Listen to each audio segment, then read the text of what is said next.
नमस्कार दोस्तों, स्वागत है आपका दिवाकर अकेडमी में। मैं अंकित दिवाकर आपको जूनियर सुपर टेट में साइंस का लेक्चर पढ़ा रहा था। अब हम देखते हैं कि हम पाचन तंत्र पढ़ रहे थे और इस प्रक्रिया को हम आगे की तरफ पढ़ेंगे। देखते हैं कि हमने पाचन तंत्र हमने दांत तक कंप्लीट कर लिया था, मुख से लेकर के दांत तक हमने कंप्लीट कर लिया था। अब आगे बढ़ते हैं और देखते हैं कि ग्रसनी और ग्रास नली में किस तरीके से हमारा पाचन होता है। तो ग्रसनी आहार नाल का एक ऐसा अंग है जो भोजन तथा वायु दोनों का संवहन करता है। मतलब कि ग्रसनी और ग्रास नली क्या होता है? ग्रसनी जो है ग्रसनी आहार नाल का एक ऐसा अंग है, ठीक है, जो भोजन तथा वायु। अब देखिए यहाँ पर क्या है कि ग्रसनी ये हमारी क्या है,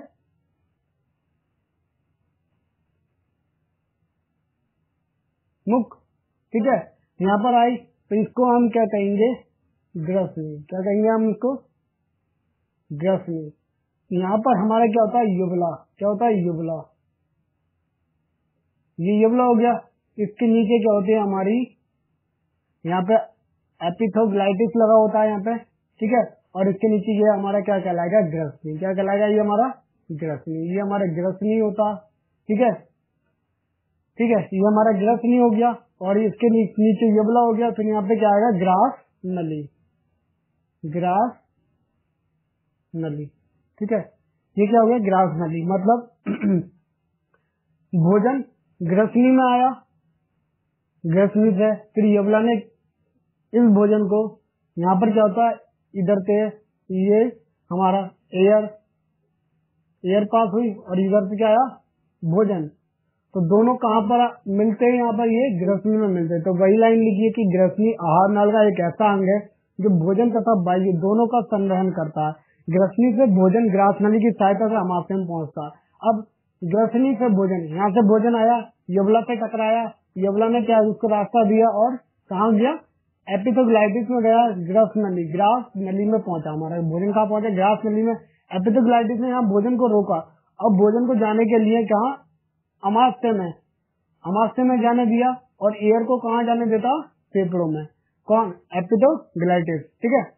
एपिथोग्लाइटिस क्या करता है? भोजन को अमाशय में जाने देता और एयर को ग्रास नली फेफड़ों में जाने देता। अब इसके बाद हमारा क्या है कि ग्रसनी तथा ग्रास नली में भोजन का पाचन नहीं होता।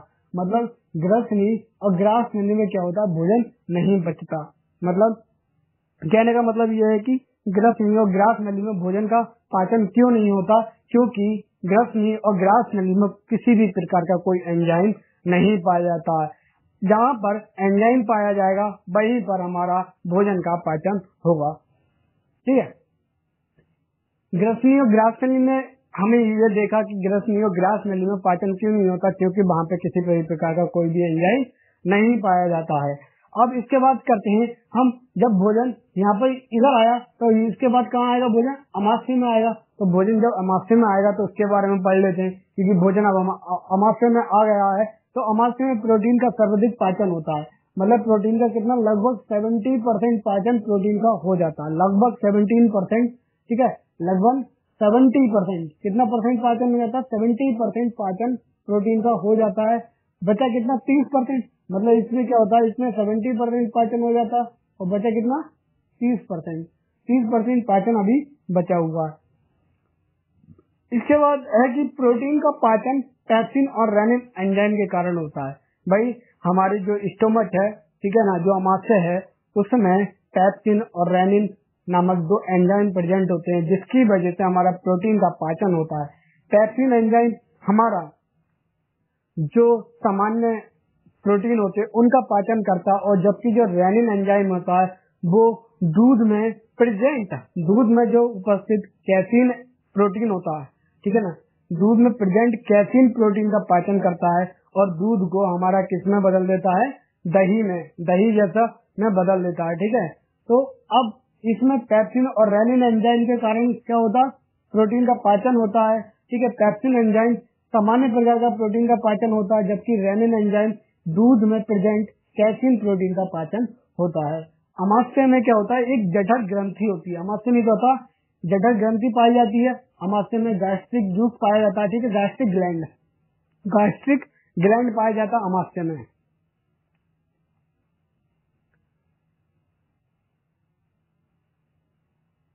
इसके बाद हम देखते हैं कि अमाशय में और क्या क्या चीज प्रेजेंट होती है, ठीक है। अमाशय में सबसे ज्यादा HCl प्रेजेंट होता है। क्या होता है हमारा HCl?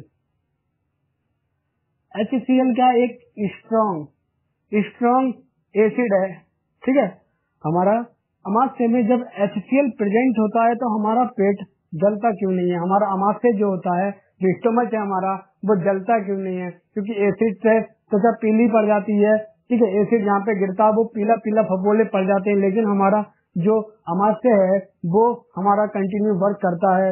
ऐसा क्या कारण है कि HCl प्रेजेंट होने के कारण भी, ये स्ट्रॉन्ग एसिड है, इस स्ट्रॉन्ग एसिड होने के कारण भी हमारा अमाशय वर्क करता है। ये HCl हमारा पाचन क्रिया में बहुत ही अहम भूमिका निभाता है। ये HCl हमारा जो पेप्सिन और रेनिन एंजाइम है उनको एक्टिवेट करता है, उनको एक्टिवेट करने का काम HCl करता है। कभी भी आपसे पूछा जाए कि स्टोमच में कौन सा ऐसा एसिड है जो पाचन क्रिया में हेल्पफुल होता, तो HCl, ठीक है। अब आगे बढ़ते हैं। इसमें क्या होता है कि हमने ये बताना चाहते हैं कि HCl होने की वजह से भी पाचन हो जाता है, और इसकी वजह से हमारा पेट जो होता है, जो अमाशय होता है, ठीक है ना, जो स्टोमच होता है, वो खराब भी नहीं होता। क्यों नहीं होता? क्योंकि अमाशय में एक प्रकार की लेयर होती है, एक प्रकार का लिक्विड यहाँ पर सीक्रेट होता है, एक प्रकार का लिक्विड निकलता है जिसे हम क्या कहते हैं, म्यूकस, म्यूकस कहते हैं, जो कि बेसिक नेचर का होता है, क्षारीय होता है, जो कि क्षारीय प्रकृति का होता है। म्यूकस चिपचिपा पदार्थ होता है जो HCl के प्रभाव को कम कर देता है, जिसकी वजह से हमारा जो अमाशय है वो जलता नहीं है, उसमें पीले फफोड़े नहीं पड़ते हैं, ठीक है, नहीं पड़ते हैं। और इसी तरीके से हमारा जो पाचन है वो आगे की तरफ प्रोसेस करता है, ठीक है ना, आगे की तरफ बढ़ता है। अब देखते हैं कि हमारे कुछ सेल हैं जो कुछ प्रोडक्ट का निर्माण करते हैं, जैसे पैरिएटल सेल और ऑक्सिनेटिक सेल, ये हमारे HCl का निर्माण करते हैं। अब आपसे क्वेश्चन पूछ सकता है कि HCl का निर्माण कौन से सेल के कारण होता है? तो पैरिएटल सेल और ऑक्सिनेटिक सेल जो होता है वो HCl का निर्माण करती है, और चीफ और जाइमोजिन सेल जो होती है पेप्सिनोजिन और प्रोरेनिन एंजाइम का प्रोडक्शन करती है, ठीक है ना। प्रोडक्शन कौन करता है? पेप्सिनोजिन का और प्रोरेनिन का, चीफ और जाइमोन सेल, मतलब इसके दो नाम है, या चीफ कह लो या फिर जाइमोजन सेल, ठीक है। इसके बाद म्यूकस आता है थर्ड, वही म्यूकस जो HCl के प्रभाव को कम कर देता है, तो इसको कहते हैं गॉबलेट सेल भी कहते हैं म्यूकस को, जो म्यूकस नामक एक चिपचिपा पदार्थ का सिक्रेशन करता है और हमारा जो क्षारीय प्रकृति का होता है और HCl के प्रभाव को कम कर देता है, HCl के प्रभाव को कम करता है, और इसी की वजह से हमारा पाचन आगे की तरफ बढ़ता है। यहाँ पर पाचन हो जाता है लगभग प्रोटीन का 17% पाचन यहाँ पर कंप्लीट हो जाता है।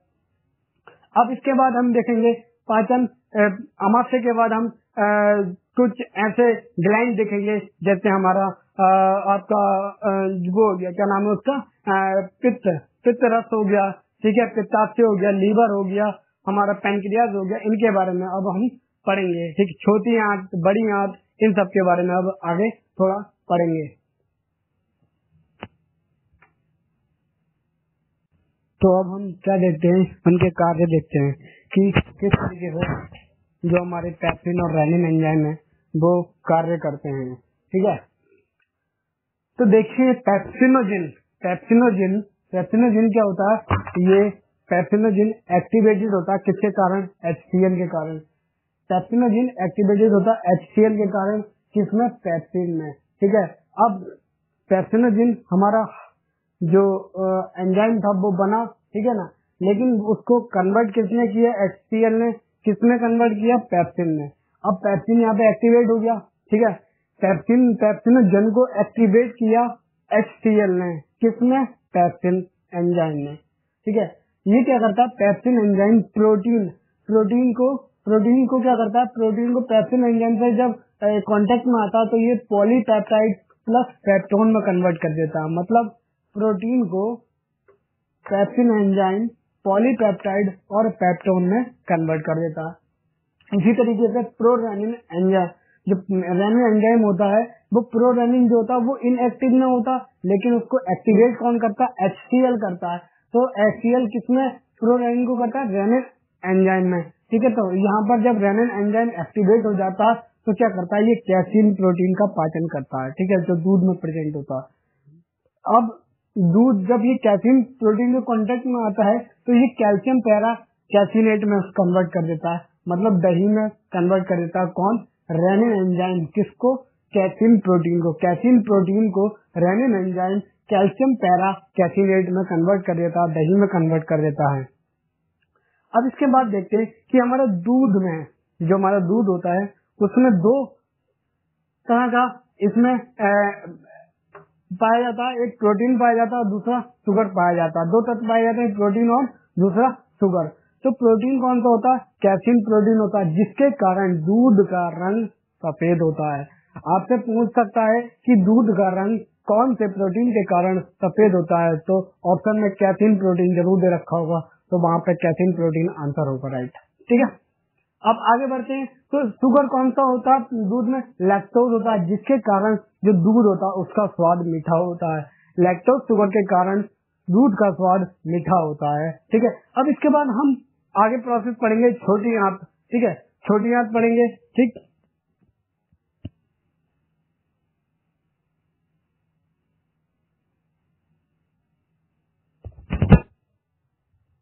हाँ, तो देखते हैं आइए कि किस तरीके से कैसे हमारा पाचन होता है छोटी आंत में।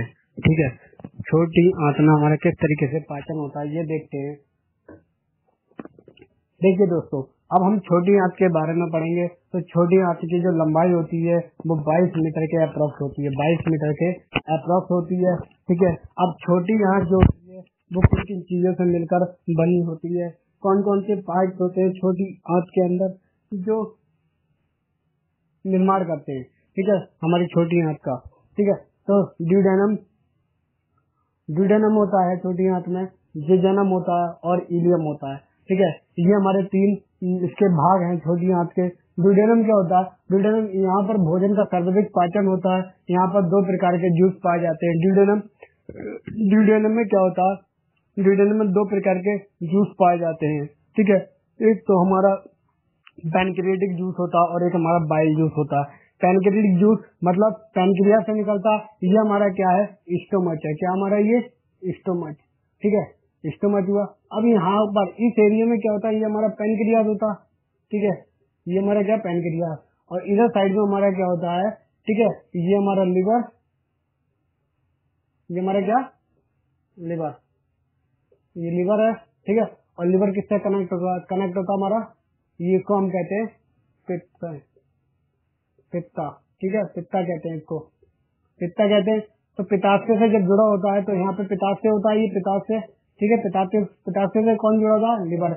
लिवर क्या करता है? हमारा बाइल जूस का निर्माण करता है और वो किसमें भेजता है? पित्ताशय में भेजता है।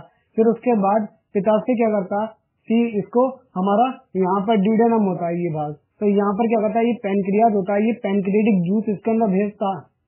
ठीक है, और यहाँ के इसके बाद छोटी आंत जो होती है यहाँ से शुरू हो जाती है। अब इसके अंदर जितने भी जूस आते हैं, चाहे वो पैनक्रियाटिक जूस हो या बाइल जूस हो, ठीक है, जो हमारा पित्तरस जिसे हम कहते हैं, बाइल जूस को हम पित्तरस कहते हैं, और पैनक्रियाटिक जूस हमारा क्या होता है?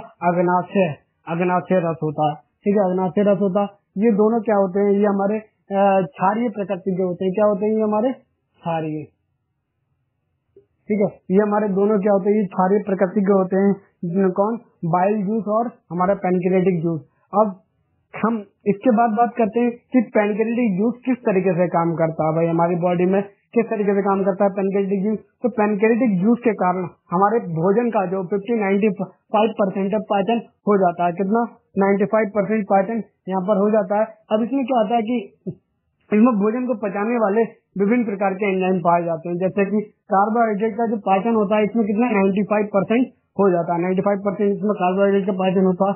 अब कार्बोहाइड्रेट का पाचन किस तरीके से होता है, देखिए कि पहले क्या होता है, स्टार्च में हम जो चीज खाते हैं, ठीक है, वो हमें ये हमारा जो स्टमक है, जो हमारे जितने भी एंजाइम है, वो ये चीज देखते हैं। आपने आज पनीर खाया, आज आपने रोटी खाई है, वो ये चीज देखते हैं कि ये फैट है, ये कार्बोहाइड्रेट है, ये प्रोटीन है। इन चीजों का पाचन हमारा जो बॉडी स्ट्रक्चर है, जो हमारा डाइजेस्टिव सिस्टम है, वो इन चीजों को देखता है, ना कि ये देखता है कि आपने आज मटन खाया, आज आपने पनीर खाया, आज आपने रोटी खाई, आज आपने दाल मखनी खाई। ये चीज नहीं देखते।